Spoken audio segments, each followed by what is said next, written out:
hello hi नमस्कार जय जगन्नाथ आपण मैंने केमिति अच्छंती आशा करुच्ची भलरे थिबे मु मध्य भलरे अच्छी अंडा झोल तो सब बेले होउची बाकी आज भाविली कौन गोटे नुआ करमी प्रथम थर पर ट्राए करिछि बहुत सुंदर हेइथिला चलो करबा मु प्रथमे 4टी अंडा को फाटे से लुण लंका गुंड आ हलदी गुंड दे भल भाव में गोले नहीं ताकू गोटे टिफिन ने दे कड़ई रे जल गरम करी ताकू दे देइछि पाखापाखि 30 मिनिट भली सिझाई से मध्य मसला गोटे मीडियम साइज पियाज टमाटो आ अल्प टिके अदा रसुण काटी नहीं से आउ टे गोटा जीरा दे तार गोटे फाइन पेस्ट बन नहीं दुईटी आलू को छोट छोट कर काटी नहीं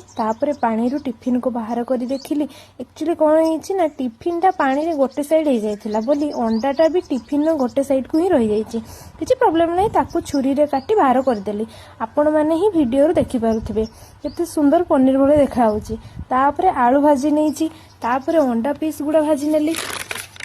तापरे ग्राइंडिंग करी रखी दिया मसला को कड़ई रे दे सेथिरे लुण लंका गुंड हलदी गुंड जीरा गुंड आ धनिया गुंड दे भलरे करसिली तापरे भाजी के रखी दिया आलू आ अंडा पीस दे भल भाव में गोलाई देली तापरे पानी दे फुटिया पई छाणी देली तरकारी फुटी आसी अल्प टिके गरम मसला गुंड दे बाहर करनेली रेसिपी टे केमिति लागिला मते निश्चय कमेंट करिकि जणाइबे